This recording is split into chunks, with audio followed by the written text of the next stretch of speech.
And welcome back to Metropol Sports Center. My name is Nashon Owano. And as I promised you, in the second part of the show, I was going to be joined by Mikhala Barasa, who's a fitness consultant and a sports lawyer. Mikhala, thank you so much for finding time to come to Metropol Sports Center. Thank you, Nashon, for having me on your show today. It's really lovely to finally meet you. My name is Mikhala Barasa. I am an advocate of the High Court of Kenya, hence him mentioning the sports law. I'm also a professional female bodybuilder in the bikini category, hence being a fitness consultant. Okay. So what do you have to ask me today? Basically, Mikhala, I know when I posted your picture, I know you're having this conversation with you off air. Not many people are synonymous with women participating in the bodybuilding competition. What inspired you to join bodybuilding?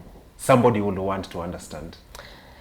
For me, bodybuilding was, you know, those sports or things that you're pushed into the deep end just without really knowing about it. Mm-hmm. And we had this conversation with you off camera. Mm-hmm. I was actually inducted into bodybuilding by my mentor. Mm-hmm.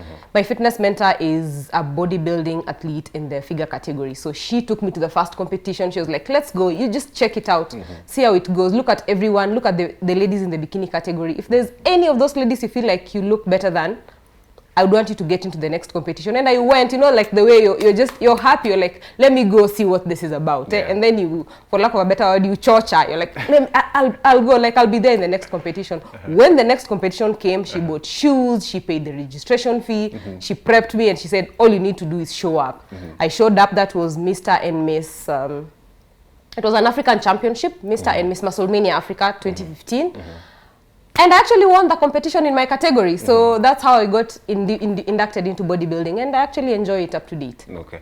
Mikhala, I know when away from when you're off stage and you're probably looking at those people participating in the competition, there's the flexing of the muscles, you're looking at them, you're like, I want to be there. But when you now entered into the competition, what was the first surprise that you got? Like, now this is what I need to do, and what are some of the changes that I need to make to be on that stage as a competitor?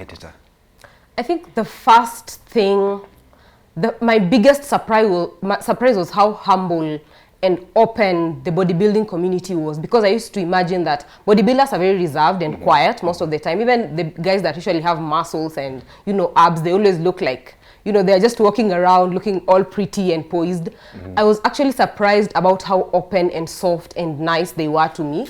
I was a newbie, and I was here standing next to people that had been Mr. or Miss Kenya for the past 3, 4, 5 years and repeatedly won the titles, and they were very receptive towards me. But even looking at them, you know, you look at someone's physique and you're like, I actually need to work out more. I need to do better. I need to get on a proper meal plan. I need to prep more. For me, my parting shot from the first competition was I need to step on an international stage. That was like my biggest goal coming out of my first competition. Yeah. Mikhala, talk to us about the art of bodybuilding. What does it take to be on the stage? Because it's as you mentioned, it's much more than just, you know, carrying tumors in the studio, in the gym, just carrying weights in the gym, left, right, and center. What does it take to get that, you know, to get to that level of competition? What are some of the dietary things that you need to look into, and what are some of the fitness regimens that you probably need to pay attention to just before you go into the competition? So bodybuilding, just like any other sport, takes a lot of consistency. It's effortless. I can't call it effortless. It's a lot of effort and a lot of consistent workout and consistent eating the same thing over and over and over again. I remember when I started, I'd be like, I'll prepare for 6 weeks and I'll look ready.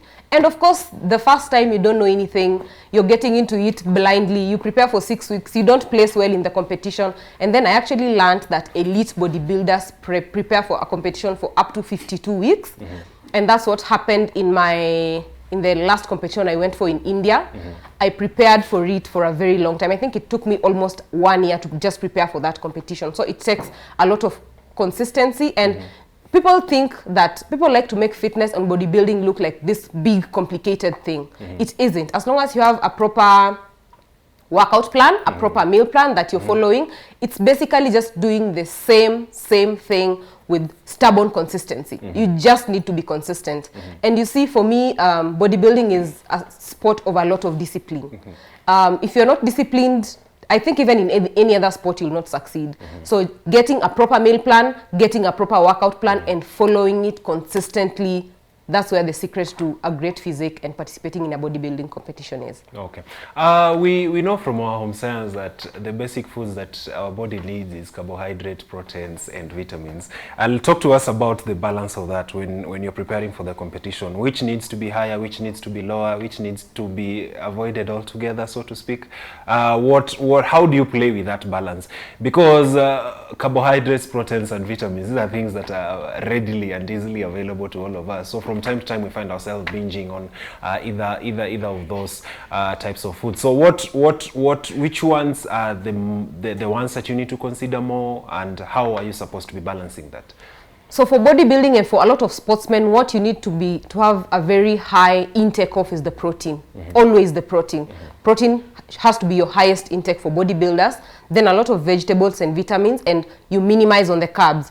So I was speaking to you about this again off camera. There are times during the competition preparation that you are on 30 grams of carbohydrates every day. 30 grams is literally 2 tablespoons of rice. And you don't die. You know, that's the thing. The thing about in discipline when approaching a meal plan or eating is we always think that if I don't eat rice today, I'll die. Newsflash, you will not die, because we even have days that you don't eat carbs at all, and it's like 4 days. So you've not seen rice, you've not seen a sweet potato, you've not seen ugali, you've not seen bread in 4 days, and then now you go back to including carbohydrates in your diet. But for a bodybuilding diet, what it's about mostly is the protein. Your protein intake has to be very high. You have to take your vitamins, and your carbohydrate intake is very low, because and it's just enough to give you energy, because carbohydrates usually, your carb content usually contributes a lot to how much fat you gain. And when we're doing this, again, my coaches do it differently. There's some coaches that will allow you to have sugar and wheat all through. My coach doesn't allow me to have sugar or wheat for at least 16 weeks.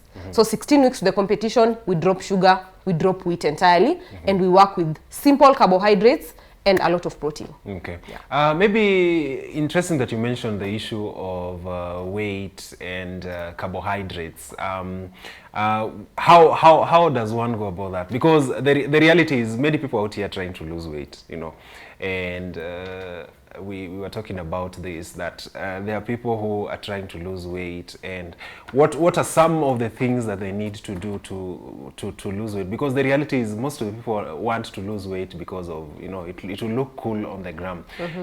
So what are some of the things that they need to look into if they want to, you know, lose weight? First of all, I'd say a sustainable diet. And you know, there are diets like maybe no carb at all, like a keto diet or a liquid diet or a smoothie diet, whatever all those diets are. For me, that's not a sustainable way of living. Because if I asked you to live on a juice for the rest of your life, would you actually live on juice for the rest of your life? If I asked you to never eat a carb for the rest of your life, is that a sustainable diet for you? So those are diets that are sustainable in the short term, but if it's not a sustainable lifestyle plan, I usually almost never recommend it.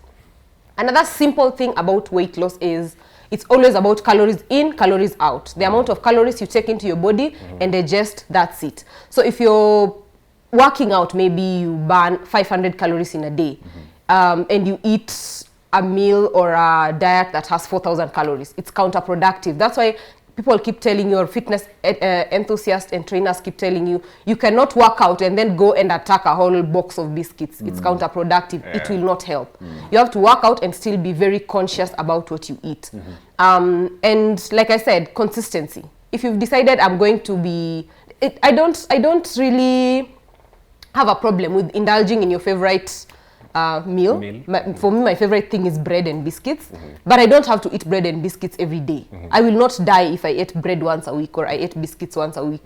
I'll not die if I ate sweet potatoes 4 days for me to actually look cool for the gram. And by the way, there's nothing wrong with wanting to look cool for the gram, FYI. I'm pro looking good for the gram. That's all what my Instagram is about. Yeah. The other thing that sometimes people struggle with is the types of workouts to do, because sometimes somebody will go to YouTube and see somebody doing some fire workout and it's like, I want to do this. So how can people choose what works for them? Because I'll see a really nice picture on a matatu, say, and I'll be like, okay, so I want to have that body. So what are some of the key things that people need to look out for when they're trying to achieve their fitness goals? Because the reality is your body type and my body type are two different things, you know. So my director's body type and another person's body type are two different things. So what are some of the things that people need to take care of or to consider a lot during the whole process of working out? I think what we very much underestimate is what the body can do. My mantra has always been the body was meant to do amazing things. That being said, I'm not saying that you are 200 pounds today and you wake up and try to do 500 burpees. It's not sustainable. Slow progress is the key to a good workout program. That being said, you'll see a cool workout on YouTube. There are workouts that even I can't do. I look at YouTube and be like, hey, there that chick is bending her legs, you know. But there are things that I can't do. And for me, fitness is like a religion. You pick what works for you, what you believe in, and you go with it. So fitness is diverse. You can do gym workouts, you can do yoga, you can do Pilates, you can do boxing, you can do running, you can do walking. This is why when people tell me, I have tried everything, I'm surely like, everything? Really? Yeah. Like, because you can play football, you can play tennis, you can do lots of things. So you pick what you think or you feel will work for you and you run with it. The biggest mistake that we make in fitness is assuming that a workout that Nation can do, I can do. It won't work. It won't work.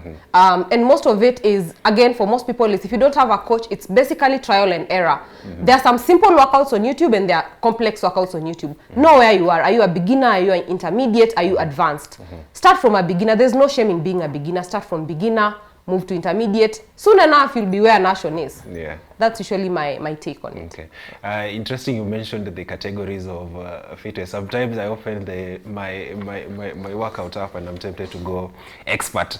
And then after just doing one rep, I'm like, no, I can't do this. Life was not meant for me. But that's a very valid point that you have to like sort of like choose what works for you and see what does not work for you. Now, as a fitness consultant, anytime you walk into the gym, what are some of the do's and don'ts that you see people doing? Are there days that you've walked into the gym and you're like, what are you doing with that weight? What are some of the things that people ignore in the gym, and what are some of the things that people need to watch out for in the gym? So the first thing that we ignore is starting small. I will not walk into the gym today and want to put 100 kg squat on my back. It took me almost 4 years to put 100 kg squat on my back, and even then I still need support. So you don't walk into a gym and try to do the most or carry the heaviest weight. That's not what it's about. There's something called progressive overload. So you start small and work your way up. The other thing, the major mistake that women make is you train your lower body because you want a nice butt, which is okay. Nothing wrong with that. And you don't train your upper body. What you fail to understand is that a very symmetrical physique looks better than you just having a nice booty. A big mistake that guys make now, they train the upper body and forget the legs. A nice chest looks good, but a nice chest with skinny legs, tragic. And in bodybuilding, there's this belief that your hard work and your consistency and the passion for the sport is shown with how good your legs look. In case you didn't know that, guys, that's a tip for you. Another thing is not asking for help with machines. There are a lot of machines in a gym.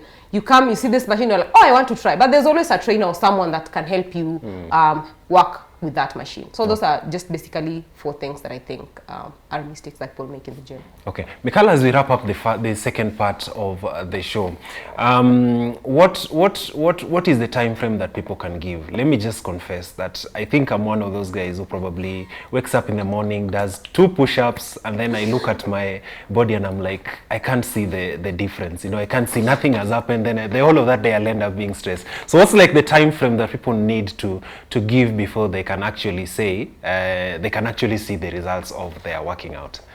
From a consultant's perspective, 12 weeks. 12 weeks. Give yourself 12 weeks. You'll start seeing the progress. The beauty of being a bit overweight or big, I call it having more of you to love than everyone else, is in the first 2 weeks, if you're consistent, you'll see progress. You'll lose a kg or 2. But for you to see progress, good progress, I think 12 weeks is the time frame for me. Okay. So, Tobiko, my cameraman, you've heard that you need to do workout for 12 weeks. 1 week is not enough to see the results of your working out. Now, we quickly shift into the sports facts of segment of the show, where I'm going to be telling you some of the interesting facts that you did not know about the art of bodybuilding. Now, the first thing is that Eugene Sando is considered as the father of the epic sport of bodybuilding. He's the one who sort of like attributed to giving the art of bodybuilding what it is today. Now, the muscle soreness is caused by microtrauma to the muscle fibers,